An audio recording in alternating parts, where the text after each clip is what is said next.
안녕하십니까. 평택촌놈TV 봉천생 이강민입니다. 2020년 2월 27일 일일시황 시작하도록 하겠습니다. 네, 먼저 과거 환불이력회원에 대한 신규 가입 허용하는 안내가 나가고 있는데요.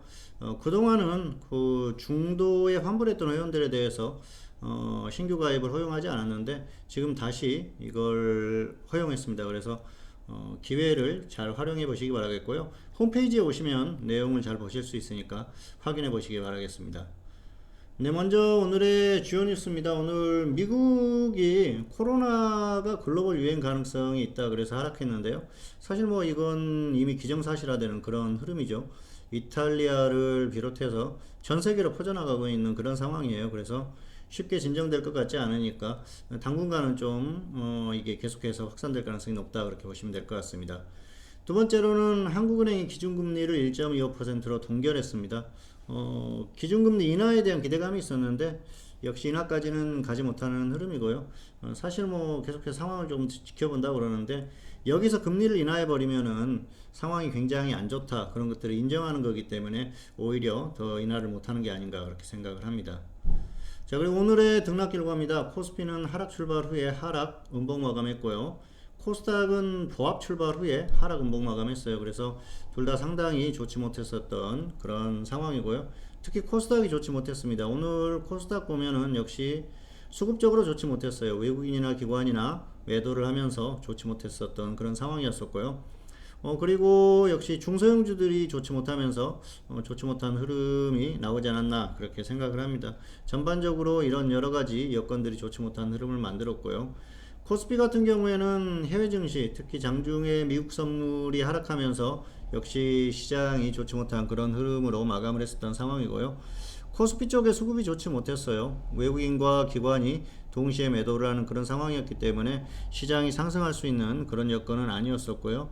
역시 하락할 수밖에 없는 그런 상황이었습니다. 자, 그리고 오늘 특이사항이라고 하면 코스피는 개별주가 급락세를 보였었고요. 소형주들이 좋지 못했었죠. 그리고 코스닥은 제약이 좋았음에도 불구하고 지수가 하락했다. 제약이 굉장히 선전했어요. 그런데 뭐 지수가 결국 버티지 못하는 그런 흐름을 보였다. 그렇게 말씀드릴 수가 있을 것 같습니다. 자, 화면 보시겠습니다. 코스피죠. 코스피 오늘 하락했고요. 코스닥도 하락했어요. 코스닥이 크게 하락했는데요. 코스닥 같은 경우에는 오늘 제약업종이 괜찮았습니다. 제약업종이 장중에 괜찮았었죠. 장중에 상승하고 그랬었는데 뭐 3%대까지 상승했는데 불구하고 코스닥이 따라가지 못하는 그런 흐름이었어요. 코스닥도 오늘 뭐 장중에 살짝 플러스권으로 가긴 했었는데 결국은 크게 하락하는 그런 모습이었어요. 수급적으로 워낙 오늘 좋지 못했어요. 코스닥은 외국기관 동시 매도를 했죠. 뭐 코스피도 마찬가지입니다만 그러면서 역시 시장이 상승할 수 있는 여건이 안 됐었고요. 코스피가 하락하다 보니까 결국은 따라가는 흐름이에요. 코스피 자체가 너무 약하다 보니까 제약이 저렇게 좋았음에도 불구하고 하락하는 그런 상황이 나타났습니다. 자, 그리고 코스피 같은 경우에는 역시 외국인 기관이 매도를 했죠. 오늘 장중의 흐름을 보면 외국인들은 계속해서 매도하는 흐름, 그리고 기관 같은 경우에도 2시 정도까지 계속 매도를 했었기 때문에 오늘 보면은 결국은 개인만 매수하는 흐름이었어요. 개인만 매수하는 장세에서 갈 수가 있을까요? 역시 어렵다는 것이죠. 그래서 오늘은 이런 여러가지 상황에 대해서 상황 때문에 좋지 못했었고요. 그리고 해외 증시 역시 미국 선물이 장중에 좋지 못했습니다. 그러다 보니까 상승할 수 있는 그런 여건이 전혀 만들어지지 않았어요. 상당히 조금 좋지 못했었던 그런 흐름으로 갔었던 그런 상황이다 보시면 될 것 같습니다. 그래서 이런 여러 가지 흐름들 때문에 좋지 못했었던 상황이고요. 특징적이라고 하면은 오늘 코스피 같은 경우에는 보시면은 소형주들이 굉장히 약했죠. 그래서 개별주들이 거의 무너지는 그런 흐름들이 나왔었고요. 코스닥 같은 경우에는 역시 제약업종이 이렇게 버텼었던 그런 상황임에도 불구하고 결국은 지수가 하락했다. 그래서 코스닥도 역시 제약이 버티면서도 이렇게 크게 하락하는 모습을 보면은 시장이 상당히 약한 그런 흐름이 아닌가 생각을 합니다. 그래서 오늘은 전반적으로 약했던 그런 모습이다. 그렇게 보시면 될 것 같고요. 자, 그리고 오늘의 관심 종목은 페노션과 HLB인데요. 페노션 같은 경우에는 보유자는 홀딩 후에 매도하시고요. 미보유자는 조정 시에 단기 접근하시기 바라겠습니다. 페노션은 그동안 계속해서 약했어요. 운수창고 업종이 특별히 갈 만한 그런 상황도 아니었기 때문에 약한 게 당연하고요. 그리고 결과적으로는 저점을 찍고 조금 반등하는 흐름이 나오고 있습니다. 특별한 뭐 이슈가 없이 움직이고 있기 때문에 오히려 더 나은 상태다 그렇게 볼 수가 있겠고요. 역시 지수보다 좀 강한 모습을 보이고 있기 때문에 단기 흐름은 가능합니다. 그래서 뭐 없는 분들 같은 경우에 조정 받았을 때 접근하시면 되는데요. 사실 지금은 개별주나 테마주 이쪽으로 접근하시는 게 낫고요. 굳이 무리해서 접근할 필요는 없는데 조정받았을 때는 단기 접근 정도는 충분히 가능하다 그렇게 볼 수가 있겠습니다. 그리고 HLB 같은 경우에는 역시 바이어로 움직이고 있죠. 보유자는 홀딩 후에 매도하시기 바라겠고요. 미보유자는 조정 시에 단기 접근하시기 바라겠습니다. 리버세라닙, 자 이거 글로벌 권리를 인수를 했다. 그래서 뭐 중국이라든지 이쪽에서 또 어떤 소득이 나올 가능성이 높다고 해서 움직이는 그런 흐름입니다. 자 화면 보시겠습니다.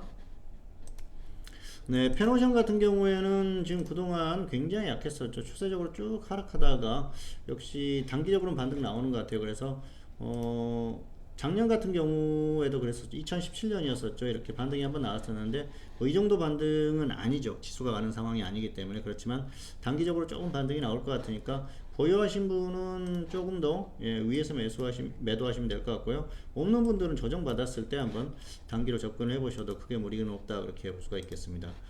HLB 같은 경우에는 재밌는 종목이죠. 엄청나게 급등을 했었는데 조정을 쭉 받았어요. 그런데 뭐 가격적으로 엄청나게 메리트가 있는 건 아닙니다만은 단기의 흐름이 나오니까 이 종목은 또 한번 움직이면은 당분간 또 움직이는 그런 모습을 보이지 않습니까? 그래서 단기적으로 조금 더 갈 것 같으니까 조금 더 보유를 하셔도 될 것 같고요. 없는 분들은 조정 받았을 때 다시 저점 부근에 왔을 때 한번 단기적으로 접근해 보시기 바랍니다. 어쨌든 단기 이슈가 있는 종목이기 때문에 단기로는 충분히 조금 움직일 가능성이 있다. 뭐 그렇게 보고 있습니다. 그래서 HLB는 그 정도로 대응을 하시면 될 것 같습니다.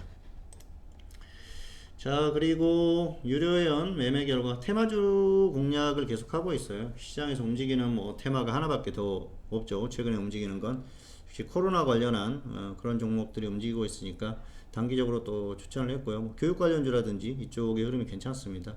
어제 추천을 해가지고 오늘 뭐 어느 정도 좀 수익권으로 마감을 했는데 조금 더 끌고 가면서 대응을 해볼 생각입니다. 자 그리고 뭐 파생은 일단 지금 생략하도록 하겠고요.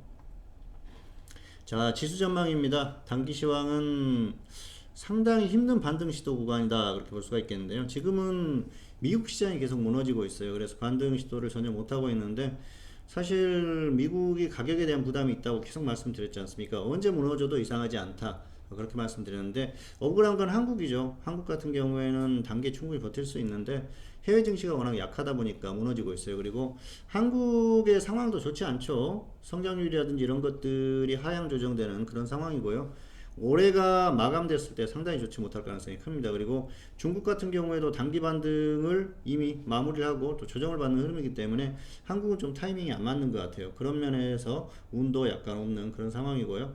지금은 반등을 하더라도 뭐 직전 고점 뚫는다든지 그런 것들은 거의 불가능합니다. 그래서 사실상 어렵다고 보시면 될 것 같고요. 단기 반등 시도는 할 수 있어도 소폭 정도 뭐 그 정도로 보시면 될 것 같아요. 그래서 지금은 어차피 방향 자체는 아래쪽으로 설정이 됐죠. 그리고 이제 뭐 그저 일요일 방송에서 말씀을 드렸었습니다만은 단기 반등을 좀 시도할 가능성이 있었는데 주말에 그 코로나 확진자가 너무 크게 갑자기 확장되면서 이런 흐름이 나왔어요. 그래서 변수로 인한 그런 흐름 정도다 보시면 될 것 같고요. 이게 어떤 추세적인 방향으로서는 맞습니다. 그래서 이 흐름이 이어질 가능성이 높고요. 2100선을 이탈을 했지 않습니까? 그래서 확인이 됐다 그렇게 보시면 될 것 같습니다. 2100선을 이탈하면은 그때는 어려워진다 그런 말씀 드렸는데요. 시나리오 1, 2, 3번 중에서 3번 시나리오가 나왔어요. 그래서 이게 지수가 이제 그냥 무너지는 그 정도 흐름이라고 보시면 될 것 같고요.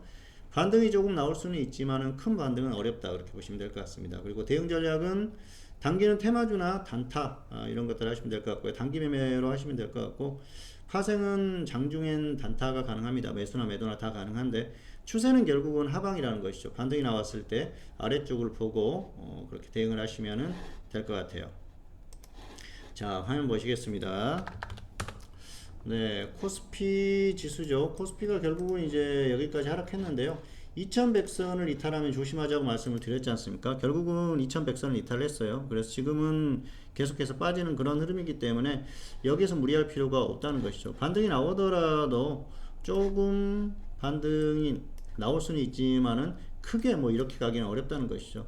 미국 시장이 폭등한다거나 중국이 갑자기 폭등한다거나 했을 경우에는 조금 더 좀 강하게 반등할 수가 있겠죠. 그런데 현재 상태로 보면은 그런 것들이 조금 어려운 그런 상황이기 때문에 단기 반등 시도는 가능하나 결국은 다시 빠질 것이다. 현재로서는 그렇게 보시면 될 것 같고요. 내일 같은 경우에도 미국이 정말 급등한다고 하면은 다시 한번 장중에 반등을 강하게 좀 해줄 수는 있어요. 그런데 그런 흐름이 아니라고 하면은 뭐 소폭 반등하는 정도 흐름이 나오다가 결국은 찌글찌글 하락하거나 아니면은 쭉 빠질 수가 있는 그런 흐름이기 때문에 일단은 지금은 조심을 하는 게 낫습니다. 2100선을 확실하게 강하게 돌파해주는 흐름이 아니면은 고점에서 머물러 있기가 상당히 힘든 구간이에요. 그래서 지금은 반등이 나왔을 때는 역시 파생은 아래쪽으로 보시는 게 맞을 것 같습니다. 어쨌든 이전에 여기까지는 거의 뭐 완벽하게 시황에 대한 예측이 맞았었는데 결과적으로 지금 이번 주에 좀 빗나가면서 상당히 아마 지금 고생을 하고 있는 그런 흐름이 아닌가 생각을 합니다. 어쨌든 지금 같은 경우에는 언제 빠져도 이상하지 않다는 말씀을 드렸었는데요. 결과적으로는 세 번째 시나리오였었죠. 2100선을 이탈하면서 그냥 쭉 밀리는 그 시나리오가 나오고 있어요. 워낙 흐름이 급박하게 돌아가고 있기 때문에 변수에 의한 어떤 움직임이라고 보시면 될 것 같습니다. 그래서 지금은 큰 반등보다는 소폭 반등, 그리고 추세적인 방향 자체는 역시 아래쪽이다. 그래서 반등이 나왔을 때는 하방을 보고 대응을 하시는 게 맞을 것 같고요. 장중에는 뭐 시장 상황이 아주 나쁘지 않으면은 매수 베팅도 가능합니다만은 역시 추세적으로 끌고 가기에는 아래쪽을 보는 게 맞다. 그 정도로 정리를 하겠습니다. 그리고 개별주 현물 같은 경우에는 테마주 단기 매매 이 정도 하시면 될 것 같아요. 어쨌든 움직이는 종목들은 있으니까 그쪽에서 잘 골라보시면은 단기 매매는 가능하니까 그 정도로 보시면 될 것 같습니다. 네, 평택촌놈 TV는 유튜브에 다양한 동영상이 있습니다. 확인해 보시고요. 내용이나 이런 것들 다양한 것들이 있으니까 잘 활용해 보시기를 바라겠습니다.